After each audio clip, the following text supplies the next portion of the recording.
Hey, welcome to the Resolve Podcast, episode number 39. I'm Carly Tisano, a New Year's resolution coach, obsessed with all things goal setting, personal development, coaching, and of course, resolutions. One of my biggest goals is to help you reach yours. I'm here to provide the tools, support, and inspiration you need to reach your goals this year and every year, and to feel supported every day along the way. Today, I want to dive into our topic by sharing a story, a behind the scenes glimpse into my life several years ago. This was back before I read quite as often as I do now, and back when I was trying to integrate reading as a habit in my daily life. And there were several ways that I was trying to do that, primarily through, of course, reading physical books and starting to utilize the library more and listening to audiobooks and finding different tools that made it easy or easier to do that. And I did have a stack of books that I was trying to read that, of course, I'd collected over the previous years when I wasn't doing much reading outside of academic studies.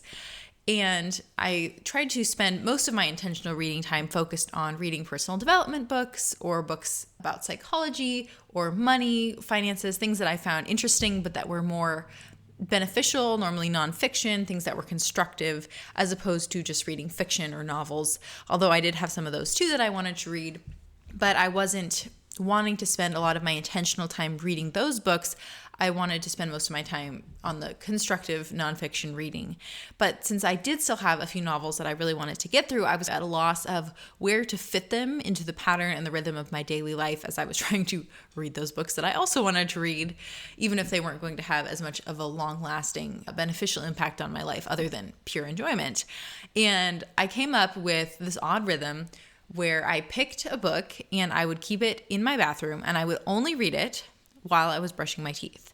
Since I did it twice a day, every day, I had an opportunity at least twice a day to come in contact with this novel and read at least a page in the 2+ minutes as I was brushing my teeth.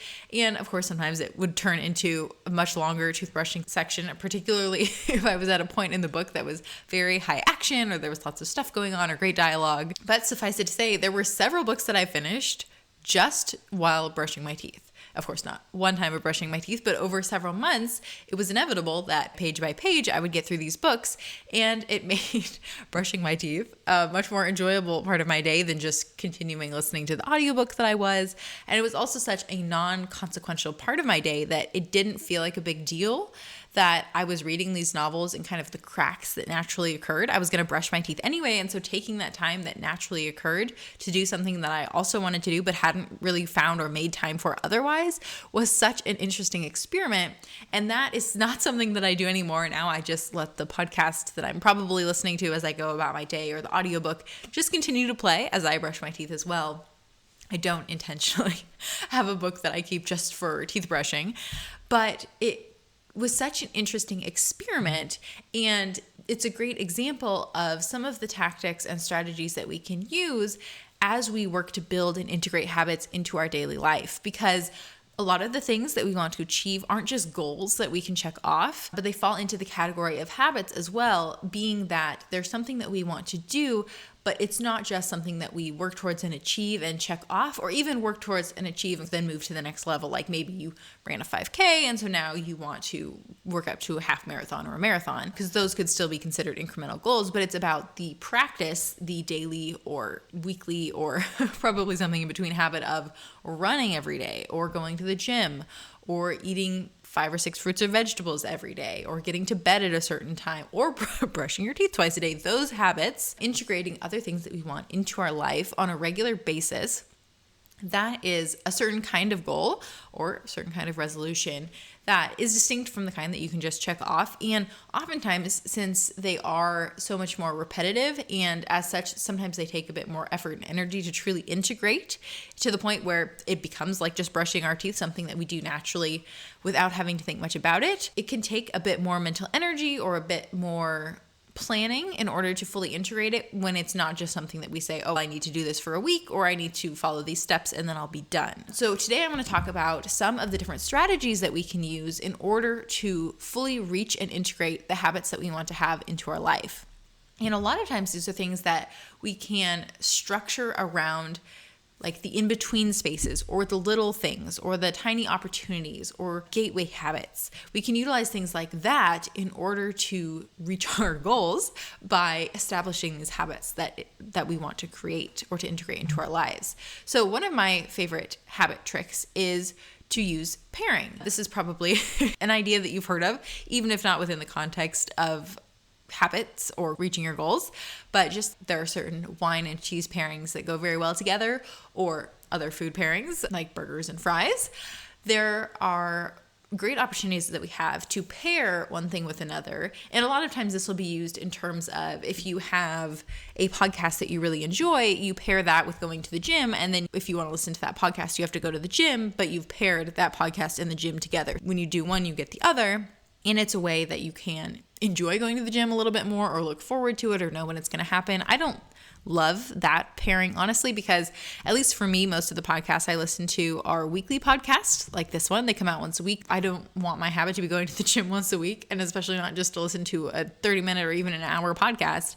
I want my habit to be much more integrated than that, probably more on a daily level.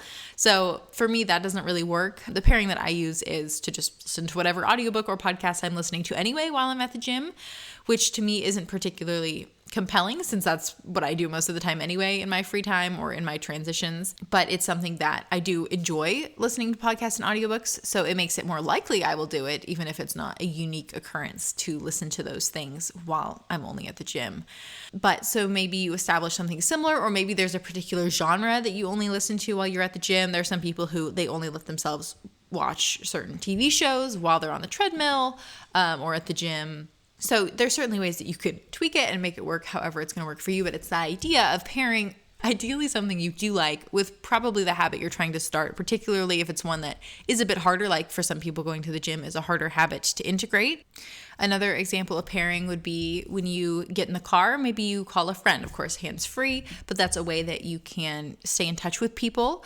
Or you could say, especially if you find yourself going to coffee shops, maybe more than you want, you could say, I only go to coffee shops when I am meeting up with a friend. Or another example is I read a novel that I want to read while I'm brushing my teeth. Those are all examples of pairing where you take something that you want to do and you tie it to something that you already are doing or find yourself doing or want to do a different amount. It's just all about the connecting of two disparate things that aren't inherently connected that is going to get you closer to either establishing a habit that you want or reaching a goal that you want, becoming the person you want to be, establishing the lifestyle you want to have, or something along that line. And pairing is super powerful. It's a great idea and you can apply it in any number of ways. So it's something that I encourage clients to do all the time.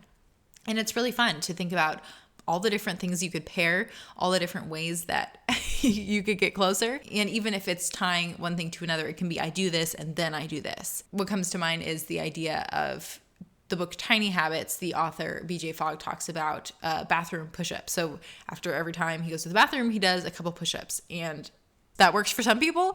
If that's something you wanted to integrate in your life, you could certainly try applying that, but that's not something that would work for everyone. But on the subject of that book, Tiny Habits is a fantastic book that really talks about breaking habits down to the most granular level and then taking from there and applying that idea to our lives. What is the tiniest thing you could do that you can get in the habit of doing, and then get closer to establishing either the full habit or recognizing maybe just the tiny habit is what you need in order to get the ball in motion to then reach the full habit. So related to that is what I call gateway habits. So in order to go for a run, most likely you have to put on your running shoes. In order to meditate, you probably need to sit or lay on the ground in the position that you want to get into. In order to write a book, you have to sit down in front of a laptop with some kind of word processor open. In order to read, you probably need to have a few books on your bedside table or on your shelf or audiobooks downloaded to your phone.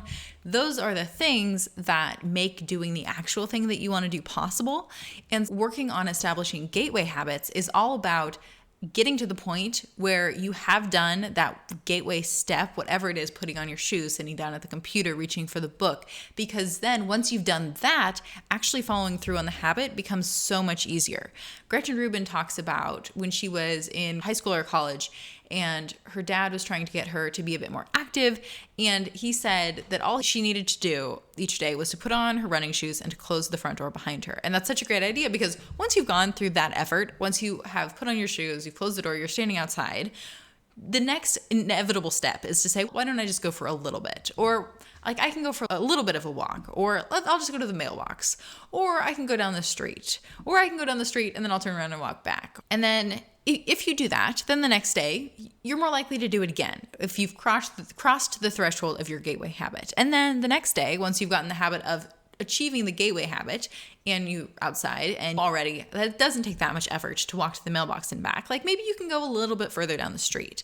And it's that way that you can slowly build up your habit more and more. Like at the gym, when you move up to the next level of weights, you're just gradually increasing your capacity by building the habit and strengthening the habit. But the key wasn't saying, I want to run down the street or I want to sprint down the street. It was, I'm going to put my shoes on and close the door behind me.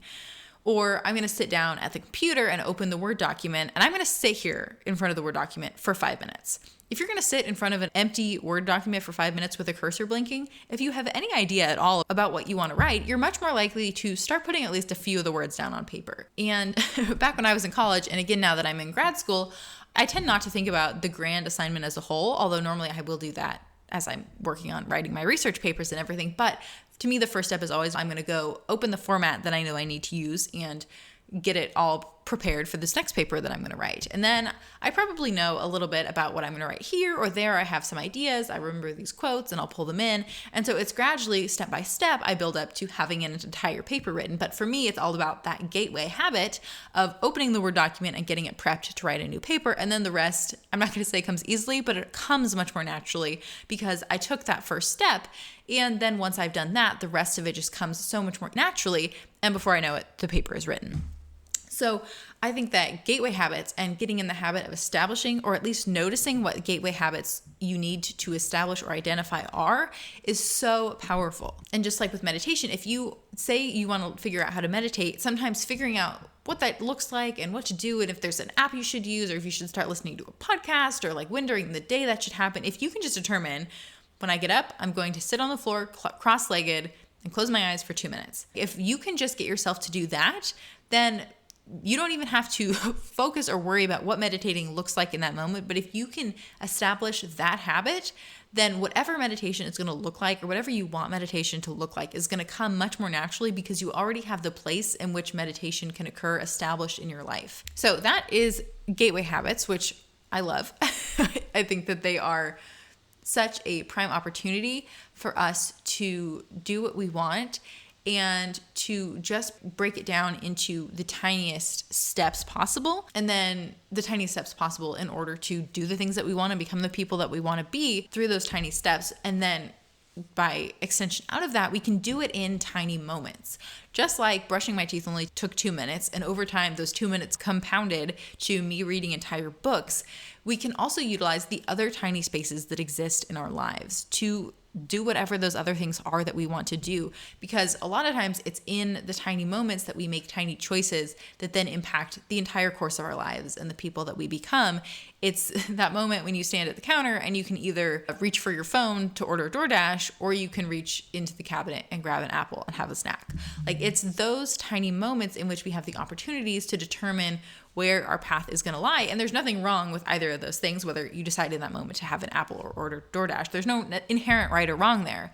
But it's in those moments that we have an opportunity. It's the moment when you have 2 minutes after your alarm went up, when you could meditate before it's time that you absolutely have to get out of bed. It's the 2 minutes that you already are brushing your teeth when you can stare off into space or listen to an audiobook or read a book. It's that moment after, or maybe before you washed your hands when you're done going to the bathroom, when you can decide, I'm going to drop and do a couple of push-ups. It's the moment when you reach for your phone and you decide, I'm going to listen to a podcast instead of putting on my favorite playlist. Those are the moments that we can establish a new habit. We have the opportunity every day, or every time we find ourselves in that place, often multiple times a day, when we can establish tiny habits. And sometimes it's as easy as clicking the app next to the other app that you were going to click anyway. And we can do that to cultivate the habits that we want to develop, to, as we talked about a couple weeks ago in episode 37, when we talked about the to-be list, And it's not just reach the goals or develop the habits that we want, but to become the people that we want to be, whether that's someone who meditates because they want to be mindful, someone who listens to podcasts because they want to learn about a certain topic, someone who closes the front door behind them and goes for a walk or a run because they want to be healthy and they want to take care of themselves. It's all about utilizing the opportunities that we have in the little moments, in the gateways, in the gaps that exist in our lives. We can take even those tiny breakdowns, those tiny opportunities. Each one of them is an opportunity for us to become that person that we want to be through the execution of our habits and as we work towards reaching our goals. So habits are incredibly powerful. I hope that I have convinced you of that today. I'm sure you already know because there is a great disparity in the numbers, but people say between 40 and 95% of our lives are done on the basis of habit, the things that we do every day. Some people like a lot more variety than others, but if you look at your life, the chances are day to day, much of your life, or at least on the scale of a week, your life looks probably largely the same as it did last week. And so by integrating or instigating habits that we want to develop to help us become the people that we want to be, particularly when it changes from being something we have to remind ourselves to do or plan to do, when it becomes something that is a truly integrated habit, it becomes part of that 40 to 95% of our lives that just happens automatically because it's something that we have fully integrated. And that's when our brain and our capacity is freed up so much to just do whatever else it is we want to do, whatever other goals we want to pursue, that can help us to become even more of the person we want to be, because we've already become then the person who's integrated these habits that we want to and become that version and that level of ourselves. We have then the opportunity to level up and to move on and to continue our growth in whatever opportunities or ways we want to in the future. So that is where the power of habits lies. I think that they are super exciting. I love thinking about habits and talking about habits and working with my clients on developing habits, whatever they may be, as they work towards reaching their goals and keeping their resolutions. So today I encourage you to resolve to examine your habits and to identify which habits you want to integrate, that you are thinking about integrating or that correlate to your goals, and think about how using pairing or gateway habits or tiny spaces in your own life can help you build the habits that you want to develop. I think that we all have a toothbrushing book in us or in our lives that we can work on focusing and developing in a new way or to the next level.